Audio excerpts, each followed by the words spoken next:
Hello, everybody, and welcome to PJFM in Conversation. My name is Matthew Bussey. I am the Program Director of Philadelphia Jewish Film and Media. It is my honor to introduce a few special guests with us today. We have Trish Adlesic. She is the Director of A Tree of Life. We have joining her, producer Susan Margolin. And moderating this conversation is Josh Perelman. He is the Chief Curator and Director of Exhibitions and Interpretation at the Weitzman National Museum of American Jewish History. And yeah, Josh, take it away. Thank you so much, Matthew. And welcome everybody to the Weitzman National Museum of American Jewish History. And thank you to PJFM for hosting this conversation. Before we dive in with Susan and Trish, I thought it would be appropriate for us to just take a moment to recognize those who perished in the Tree of Life shooting and read names and just take a moment of silence. And so join with me just in thinking deeply about the people and the tragedy and the lives this terrible event has impacted. Joyce Feinberg, Richard Godfried, David Rosenthal, Cecil Rosenthal, Rose Mallinger, Irv Younger, Dan Stein, Bernice Simon, Sylvan Simon, Jerry Rabinowitz, Mel Wax.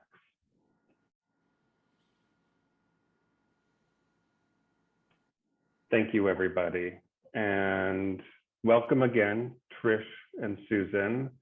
And I want to, having seen the film a number of times and feeling how powerful and affecting it is, I'm wondering, at what point, when did you decide to make this film? I want to first really, from the bottom of our hearts, thank PJFM for hosting this screening, and to both you, Josh and Matthew, for having us here today. It's such a vital platform for us to begin this conversation around the film. And I was actually in Pittsburgh the day of the horrific attack. I grew up near the synagogue, and I was with my 91-year-old father. And I had just finished my previous film, I Am Evidence. I was in between getting ready to start another project, and it was overwhelming. The pain was overwhelming. The shock was staggering. And I felt, how do we choose to respond? As artists, how do we choose to respond? And I talked with a dear friend of mine whose parents survived Auschwitz, and we just couldn't believe, in current day America, this was, happening, and the rise of anti-Semitism is terrifying. And he provided a grant, and the next day I began filming. And I had existing relationships, but I had the last film I did is called I Am Evidence. It's about the alarming number of untested sexual assault kits in America, and I wanted trauma-informed training when I did that project, and I was really asking myself, can I tell this story? It's such a delicate, painful story to tell, but at the same time, in my heart, I had this vision that those that lived it should tell it, and that it shouldn't be someone else commenting, that it should, what can we learn from everyone's insane and extraordinary experiences? And so I applied those principles in beginning to cover the story, and really felt strongly that in my mind, the vision was that their voices would be a tapestry, and they would tell us where to go and help us understand, because this is an experience that nobody ever wants to have. But as you saw in the film, there are incredible things that are said, that for Anthony Feinberg to be able to do a mitzvah table at the 1-year commemoration mark, teaching children about love and kindness, and for Audrey Glickman, the shofar player, to talk about We have to cause peace to happen. It's an active thing that we do. These are profound things for people to see. And the extraordinary ability to, and to quote Anthony Feinberg, we're moving forward, we're not moving on. And so this is why acknowledging everyone who was taken so tragically is so important. But what can we do about it now? And how do we begin to find a road of recovery and to stop this from happening to anyone else? And Susan, what brought you to the project? Well, Trish and I had worked together on her Gasland trilogy, some years ago, and when she called me about the Tree of Life project, I immediately jumped on. It felt like the exactly the kind of project that draws me in, because the potential to really touch people and have an impact and change hearts and minds, is that's the kind of project that I seek out. So I was very honored. Trish, it's pretty amazing to hear that you began this project almost immediately after the tragic events. And I'm wondering, was it, with everything so raw, was it a challenge to engage the families and the survivors? Were they ready to talk? How accessible were they, and what was the process that you went through kind of engaging them toward the outcome, which we see in the film, which is just these people who are so beautifully spoken and so articulate and so thoughtful? It's a very good question, Josh. You have to allow time. And one of the chronic complaints from people that have been through these kind of horrific events and experiences is that journalists are not mindful and don't take the time required to really allow for a process. Everybody's so eager to get the story. Barry Werber, the gentleman who talks so beautifully about his childhood and Passover, a reporter showed up at his door with a box of donuts. And that kind of behavior, it's disturbing to me, because I think we can do better as journalists. I think that we need to, I know there's pressure and we live in a soundbite culture, but at the same time, we have to be mindful of people's lives and the way in which they need to process. So as I mentioned, I had some relationships, and I started with Audrey Glickman. She worked for the city councilman, Doug Shields, and during the fracking, the work we did around, raising concerns around fracking. And I think, I really took my time. I stayed in Pittsburgh in my childhood home with my father. I came back to New York once or twice during the year. I have a husband in New York. He was, very supportive, but it was so important to me. And I think I wasn't in a rush. I was in a rush to get it right, however, and to really allow for their comfort and when they were ready. And so I think each experience led to the next. Audrey, and part of the approach is to be very thoughtful with the questions. And so I created a list of questions, but I asked for input on the questions from the participants. And I asked virtually the same questions to everyone I interviewed, so that conversation could be woven together, hopefully. And, some people just will never be ready to talk about it, which is completely okay. But I did want to allow for those that were comfortable to have a voice and a platform that was as safe as we could possibly make it. I spoke with one of the participants early on, and they said, I don't really like documentaries. And I didn't dare ask why, but I just said, okay. And then, he said, but if anyone's going to tell the story of my mother, it's going to be me. And then I knew, and so, but I think, it's such a sincere commitment to really want to make a difference with the work. And so it's not typical that one would do this way. I showed iterations of the film to the participants as we went along, so as I continued each relationship, I would show some of the scene work that was being done and explain who everyone was, that Eric Schumann, who's a former Tree of Life congregant, writer, co-producer, and editor, that we're all in this together, and that we want to use it as an artistic tool to really get a tangible item as the safety trainings to every possible religious place of worship, and that we can find a good path educationally into the conversation of hate and how we can combat it and reach people, and so I took my time, and I really gotten to know all of them, and I love them very much. And it's just a process. It's hard in documentaries not to get connected. It's really a mutual respect process, and I think you allow time, and you also give them the opportunity, if they're not comfortable speaking about a question, to allow them not to, and ask questions that are within the confines of the conversation. And so it was almost a 3-year process.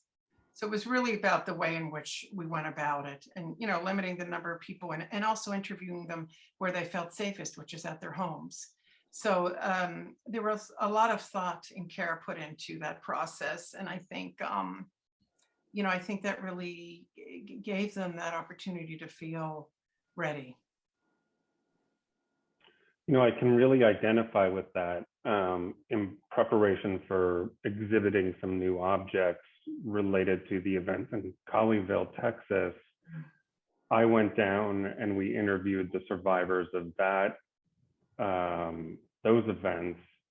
And it was so soon after, you could still see, them processing in real time that the trauma was still there, even as they were trying to tell their stories, because for many of the same reasons as you articulate in your film, the importance of training, the importance of memorializing, the importance of staying together. And so it's really difficult, isn't it, to navigate all of those emotions and the longevity of trauma. It can be, but what I always said to myself was that we're, as artisans, we're a conduit. That this didn't happen directly to us, although it could, right? But I always stayed in check with, who was most impacted, and that we're carrying their voices and the responsibility of that. And so it's important to really put it into the context that they are the ones processing. Yes, it's, there's vicarious trauma, but at the same time, no one can ever really know what it feels like, and so whatever they needed and however, but, generally, most of them really felt strongly about being heard, and they really wanted to be a part of this and to let the world know what happened and how they feel about it. And I think it's always, the focus is always what we can learn from that. Which is actually, which leads me to wonder, for both of you, what did you learn from making this film? I'll let Susan go first. Well, I, in doing, sort of research on the shooter, and just doing a deep dive into the white supremacy movement, it was extremely, it was actually, and it has been very traumatic. to see how, certain, kind of political leaders lit a fuse. And, Trump during Charlottesville saying, there are good guys on both sides, um, empowered the white supremacy movement in a way that um, is very is actually measurable. And understanding, doing that research and understanding how connected the global white supremacy movement is now means that we, as the Jewish community, but also every other target of the white supremacy movement, we have to come together and we have to let the world know understand this threat. And it's not sort of like, let's fight anti-Semitism. We have to stand together. The Muslim community has to stand together. The immigrant movement, the Asian American Asian American movement, and actually even globally, we have to come together in order to first understand the tentacles and the reach of this movement, and then understand how to root it out. Because no one group can singly make the changes that need to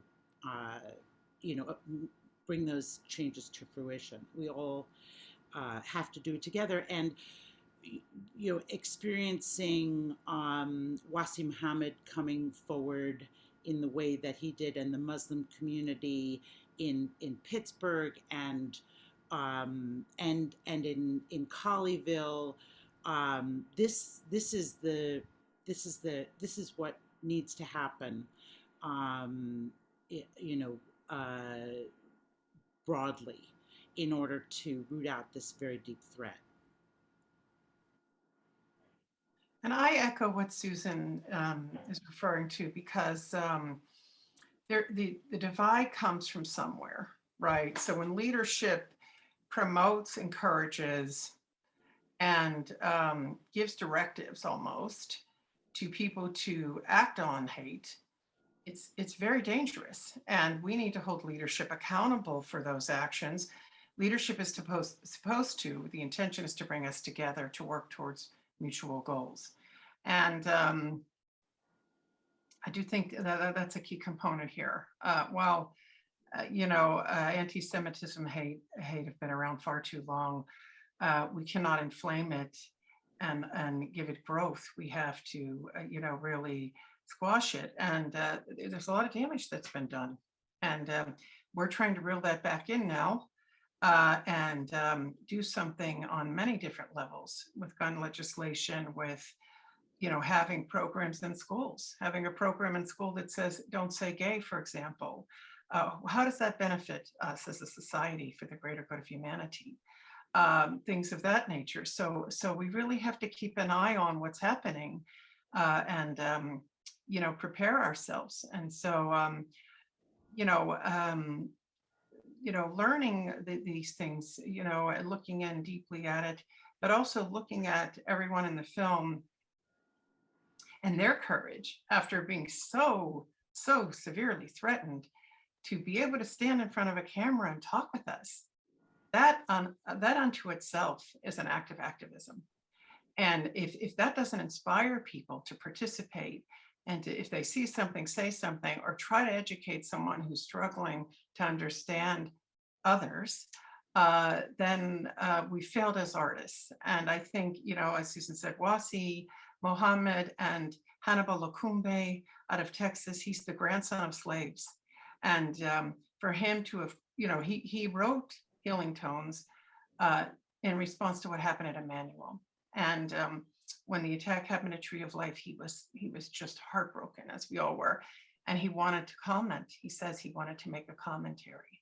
So I think we all need to do our part to make a commentary and to really challenge this and to hold each other accountable and to stand in solidarity with each other to support what we call mitzvahs, support the good, support things that bring us closer to a loving society and a supportive society.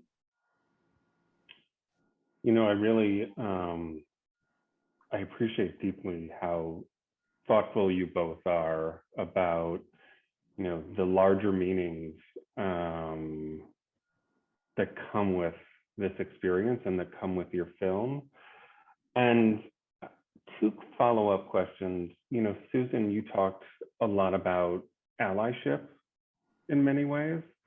I'm wondering, have you shown the film yet to audiences outside the Jewish community, or do you plan to? And what might have been what reactions have you received? Yes, the film premiered at Doc NYC, and that was people from many different communities came to us at that time and said, I'd like to show this in my church. I'd like to show this in my mosque. I'd like to bring this to to Catholic bishops. So there's been a response, very, very strong response from communities outside of the Jewish community, understanding the importance of, spreading the word, creating awareness. We've been very heartened by this. We will say that there will be we can't say who will be broadcasting the film yet, but we can say that there will be a global broadcast in the fall. And we're excited about that. If people want to follow us on our social media channels, A Tree of Life Doc is the handle on most Instagram and Facebook and Twitter. And we'll be able to pretty soon talk about where that's going to be. It'll be around the time of the anniversary. Of course, the shooting was on October 27th. And I'm wondering, Trish, you've talked about activism, and there's certainly a part of the film which addresses the issue of gun violence directly. And what does it feel like to you to be now presenting this film in context of a month when we saw horrific mass shootings and living at a time when, gun violence is increasing, by the day? How do you hope that this film and telling the story will be some sort of motivation for people to take action? Well, I think one is we need to show it to legislators as a starting point, to show the humanity as we see in the news every day behind each of these horrific assaults. I think that, people are afraid now to go places. I think this is really impacting our societies globally, especially, in particular in America, where we have the highest rate of this. But I think having a law enforcement official, a former law enforcement official in the film, Brad Orsini, who works for Secure Community Network, he's the national advisor for keeping the community safe. To have him say he's a former Marine and former FBI agent for 28 years, to say that there's far too many guns in this country. And I think we even have more guns than we have people, that he himself feels very strongly that there needs to be legislation. I think voices like his help get us closer, because that's the law enforcement side of the side we need to hear about, who also advocates for protective measures to certainly expand them. And so I think the humanity, but then I also think really campaigning to legislators. I think we're in a watershed moment now. There's a lot happening, although it's not at the level we need it to be. I think we are definitely starting to get that door open a bit, and I'm really hoping the door will open fully. But I think I didn't want to make the film without making mention of it, because when we talk about Sandy Hook, and for Brad Orsini to say, if we didn't get legislation after Sandy Hook, I don't know that we ever will. What's it going to take? Is it going to take the legislators' children to be harmed? I mean, really, where do we draw the line? And we have to also challenge the lobbyists, the deep pocket lobbyists that are benefiting from this. We as a society have to really continue to demand justice for people and to keep people safe. So I think, we make mention of in the film, but it's not the only point of the film. But I really hope that the film will have that impact and enhance all of the work we intend to do around it. So, it's shocking and discouraging at the same time, but I keep hope alive, because I believe that activism is what always gets us there in the long run, and that we have to keep applying the pressure and to demand it, and to call those legislators out that aren't participating and keeping us safe. I mean, any one of us are at risk at any second of the day. We began this discussion with reading the names of the victims of the shootings at Tree of Life, and I'm wondering, as we conclude, what has been the reaction of the community itself to the film? Well, we haven't shown it far and wide yet in the community. We've shown it largely to the participants and the rebuilding team for Tree of Life. They're doing a remarkable job, and with the rebuilding efforts. They are very moved. They feel represented very well. It's very moving for them, to have their family member acknowledged and to have this voice. They feel very comfortable in the way the film was made. They are happy with the home we have. They're honored that we have the home that we have for the film. We'll be able to make that announcement soon, but it's not an easy subject to talk about, but they feel that the way we've approached it is exactly the way they would have wanted it. And so for me, that brings me great comfort, to be honest, because you don't want to get it wrong, certainly. And I feel an incredible responsibility to them, and I feel like they're our most important audience, first and foremost. And if we get it right with them, then I think we're going to get it right with everyone else. Yeah, I'll just add, Josh, that following the broadcast, we'll be launching an impact campaign, which will go to communities around the country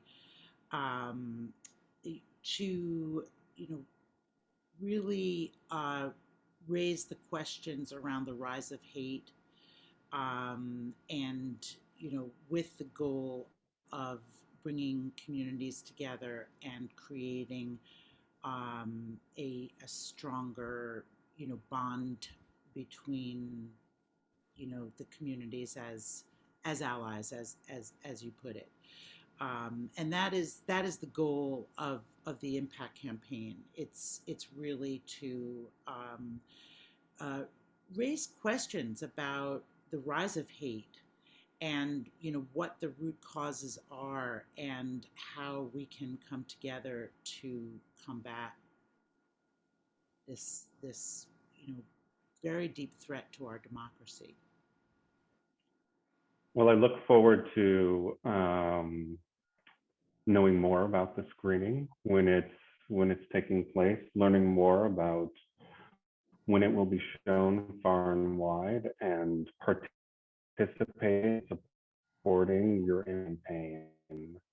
You began with saying that for the tragic events, you spoke with a survivor who you are familiar with. And as I was listening to you both talk, I was actually thinking about an interview we show in our museum with a liberator who helped liberate Dachau. And he says at the end of the interview, he says, prayer is not enough. Prayer is not enough. You have to go out there and do things. And I want to congratulate you on making a beautiful film, for going out and doing things. And thank you for allowing us to share this together with you at the museum and in conjunction with PJFM. Thank you so much, and congratulations again. Thank you So much, Josh. We really appreciate it. It's really an honor to be here. And thanks to PJFM as well.